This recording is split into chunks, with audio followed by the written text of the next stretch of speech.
네. 여러분 안녕하세요. 오늘은 그 음악 교과 활동 중에 창작 활동에 대해서 오늘은 이야기 나누도록 할게요.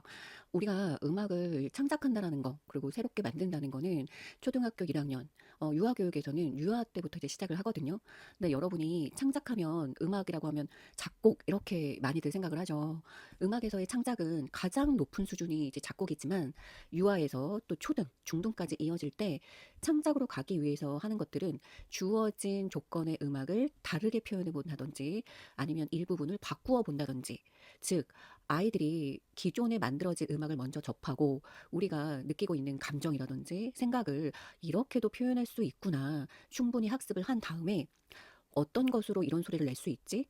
우리가 이런 감정을 느꼈을 때 어떻게 표현할 수 있지? 그것을 충분히 학습한 다음에 그럼 나라면 어떻게 표현하고 싶지? 무엇을 바꿔볼까?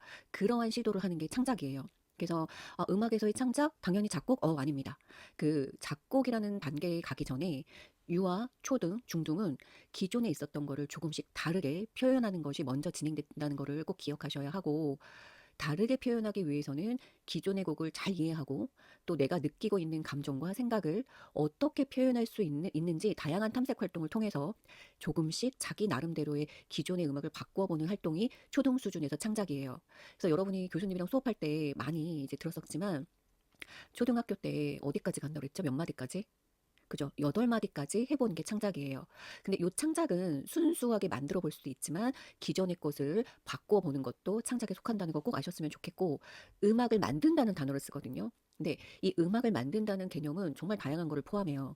우리가 음악을 만든다는 거는 음표와, 그쵸? 오선보를 통해서 그려서 음악을 만들 수도 있지만 다양한 즉흥적인 활동을 통해서도 음악을 만들 수가 있어요. 그래서 기존의 것을 조금씩 바꿔보는 거 더하기, 즉흥적으로 느낌을 음악적인 요소가 부족하더라도 그대로 표현해보고 시도해보는 것도 이 음악 만들기에 포함이 됩니다.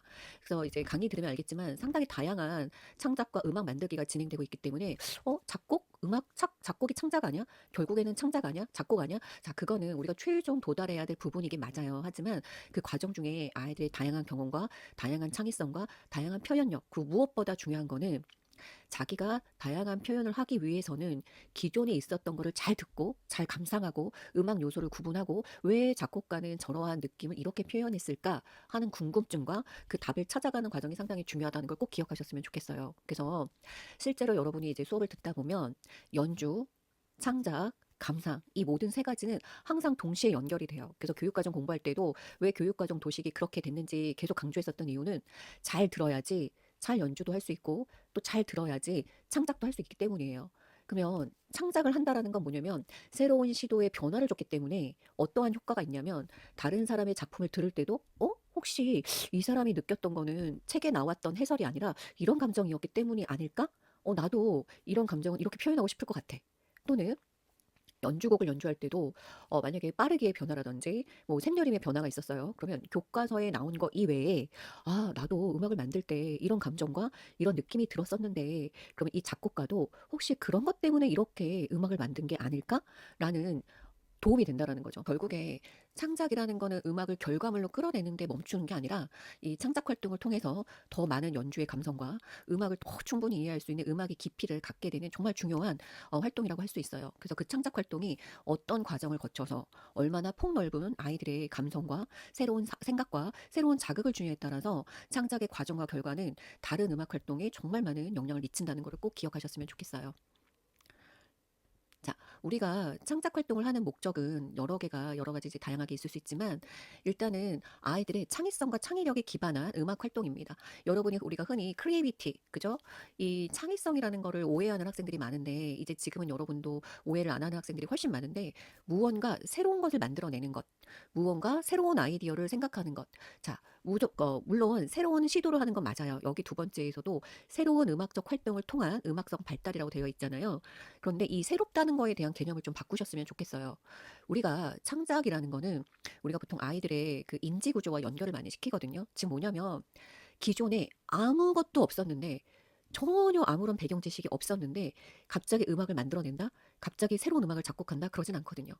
우리가 쟤 되게 천재적이야. 어머, 쟤는 정말 창의성이 뛰어나. 이런 아이들은 어떤 경우냐면 음악에 대한 지식을 습득했을 때 그 음악에 관련된 원리라든지 적용 방법을 다른 아이들보다 빠르게 습득하는 아이들이에요. 그래서 빠르게 습득했기 때문에 새롭게 빠른 조합이 가능하다는 거죠. 그런데 여기서 항상 기억해야 될 것은 그것의 음악의 원리와 이치를 빨리 깨닫는 거는 한순간에 만들어진 게 아니라 이 아이의 인지 구조에는 다른 교과라든지 다른 활동이라든지 다른 경험에서 본인이 이제 만들어 놓은 인지 구조와 경험의 수치가 그 새로운 음악적 경험을 접할 때도 빠르게 원리를 탐색하고 인지할 수 있도록 돕고 있다라는 거예요.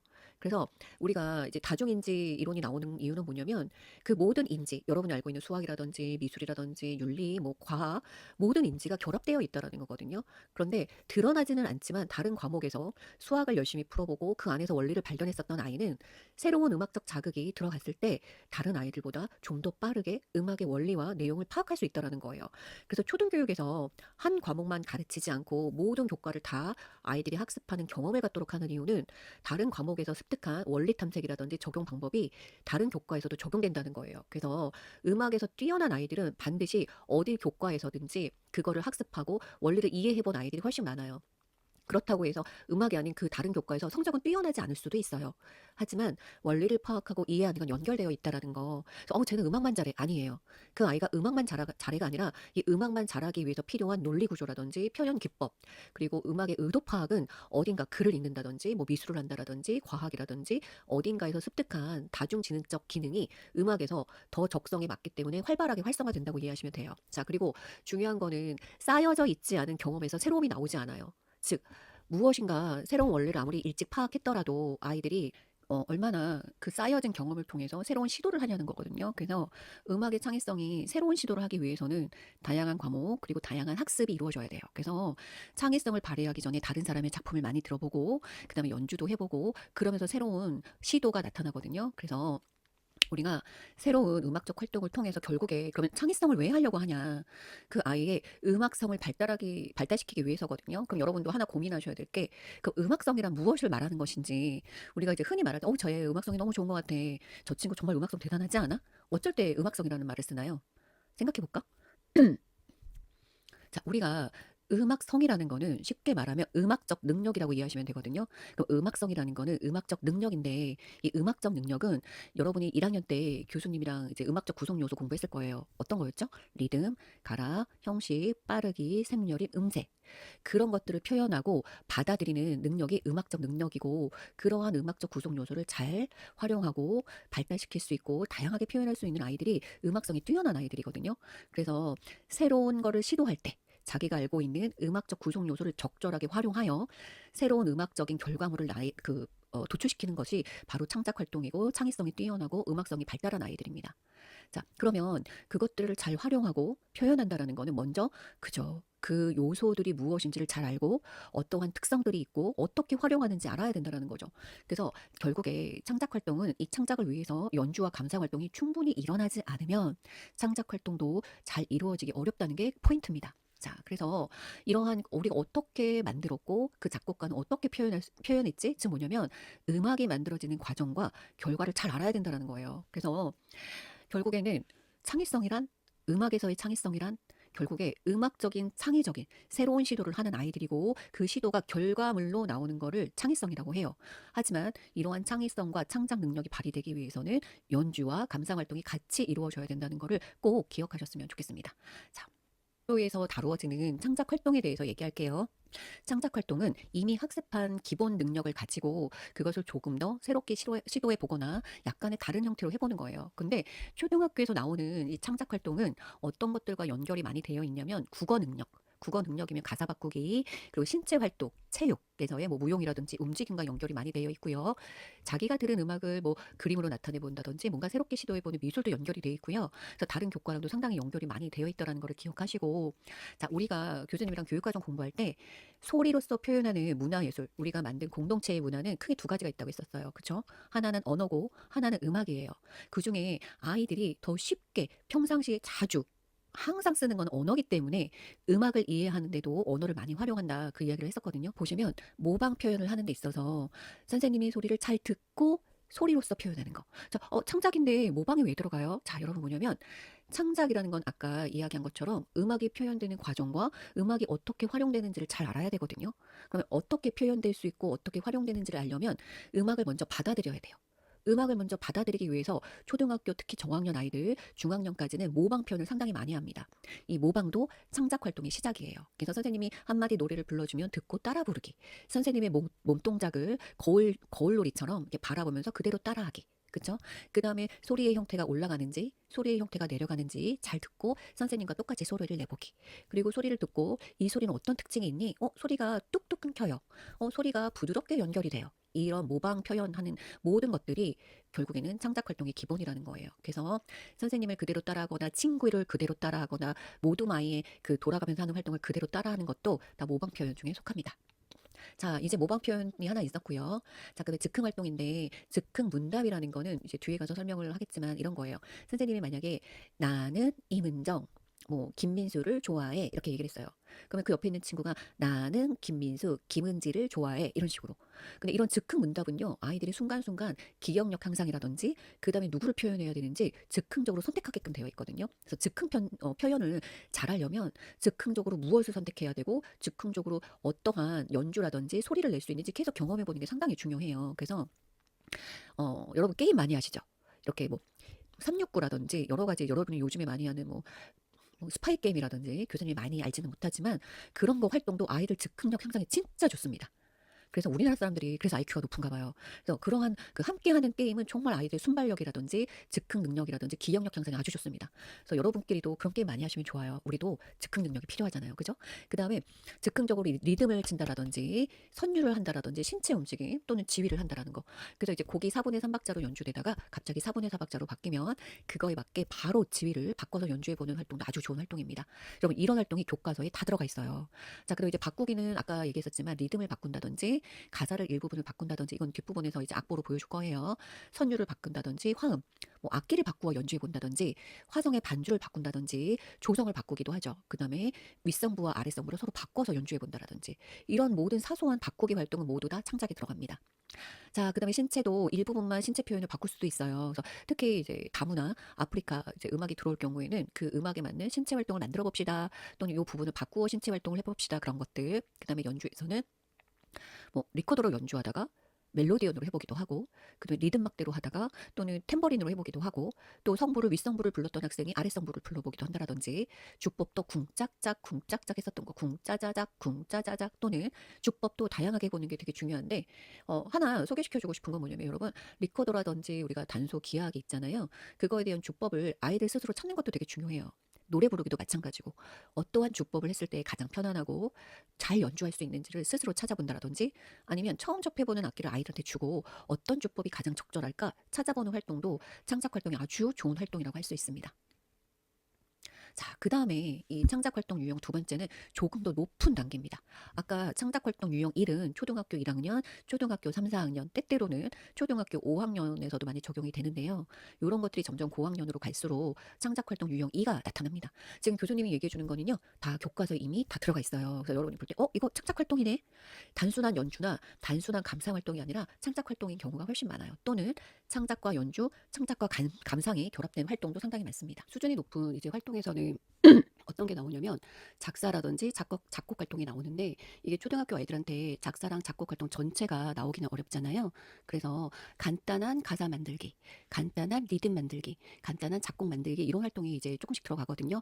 그래서 예전처럼 이 일정한 부분을 바꾸는 활동이 아니라 처음부터 끝까지 몇 마디를 주어주고 그것을 해보는 활동이 이제 6학년에 나와요. 그래서 초등학교에서는 8마디. 그래서 이제 이게 아이들한테 어려우니까 어떤 활동으로 적용이 되냐면 지구를 살리자 하는 캠페인송을 만들어 봅시다. 그래서 기존에 있었던 캠페인송의 가사를 다 바꾸어 보는 활동이라든지 아니면 간단한 가사를 미리 주어주고 그거에 맞는 간단한 가락을 만들어 본다라든지 조금 더 다양한 형태로 이제 교과서에 제시가 되거든요. 또는 형식에 따른 음악 만들기는 뭐냐면 여러분 형식하면 뭐죠? 그치? 큰 악절, 작은 악절, 그쵸. 마디 동기가 나오고 초등학교에서는 그렇게 말 안 하고 한 도막, 두 도막, 세 도막 이 도막의 용어를 쓴다고 얘기했었어요. 그래서 한 도막에 캠페인송을 만들어 봅시다.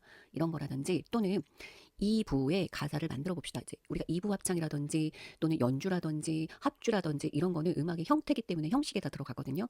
그런 음악 만들기도 많이 들어가 있고 또 음악 구성 요소에 따른 음악 만들기는 리듬으로 표현해 봅시다. 또는 소리의 변화를 바꾸어 소리의 크기의 변화를 바꾸어 뭔가를 만들어 봅시다. 그러니까 직접적으로 음악 구성 요소를 제시를 해줘요.